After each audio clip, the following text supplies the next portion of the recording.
மாற்றுத்திறனாளிகள் நண்பர்கள் அனைவருக்கும் வணக்கம். நம்ம இன்னைக்கு இந்த வீடியோவில் என்ன பார்க்க போகிறோம் அப்படின்னா, அதாவது மாற்றுத்திறனாளிகளுக்காக வந்து அமைச்சர் திரு ஆர் காந்தி அவர்கள் வந்து 1 கோடி மதிப்பிலான நலத்திட்ட உதவிகளை வந்து வழங்கியிருக்காங்க. அதை பற்றி தான் நம்ம இந்த வீடியோவில் ஷார்ட் அண்ட் நீட்டாக பார்க்க போகிறோம். அந்த வீடியோக்குள்ளே போகிறதுக்கு முன்னாடி இது வரைக்கும் நம்ம சேனலை சப்ஸ்கிரைப் பண்ணி கூடவே பெல்லை ஆன் அடிச்சுங்க. அப்போ தான் நாம போகிற வீடியோ எல்லாமே உங்களுக்கு நோட்டிஃபிகேஷனாக உடனே அப்டேட் ஆகிட்டு இருக்கும். ஓகே, வாங்க வீடியோக்குள்ளே போயிடலாம். ஓகே நண்பா, வீடியோக்குள்ளே போகிறதுக்கு முன்னாடி நீங்கள் எந்த மாவட்டத்திலிருந்து நம்ம வீடியோக்குள்ளே பார்த்துட்டு இருக்கீங்க அப்படிங்கிறத மறக்காமல் கமெண்ட் செக்ஷனில் பதிவு பண்ணிடுங்க. ஓகே நண்பா, வாங்க வீடியோக்குள்ளே போயிடலாம்.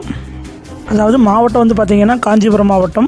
அதாவது காஞ்சிபுரம் மாவட்ட ஆட்சியர் அலுவலக வளாகத்தில் உள்ள அண்ணா காவல் அரங்கம் மைதானத்தில் வந்து மாற்றுத்திறனாளிகள் நலத்துறை சார்பில் வந்து மாற்றுத்திறனாளி பயனாளிகளுக்கு வந்து 1 கோடி மதிப்பிலான நலத்திட்ட உதவிகளை வந்து மாண்புமிகு கைத்தறி மற்றும் துணிநூல் அமைச்சர் திரு ஆர் காந்தி அவர்கள் வந்து நலத்திட்ட உதவிகளை வந்து வழங்கியிருந்தாங்க.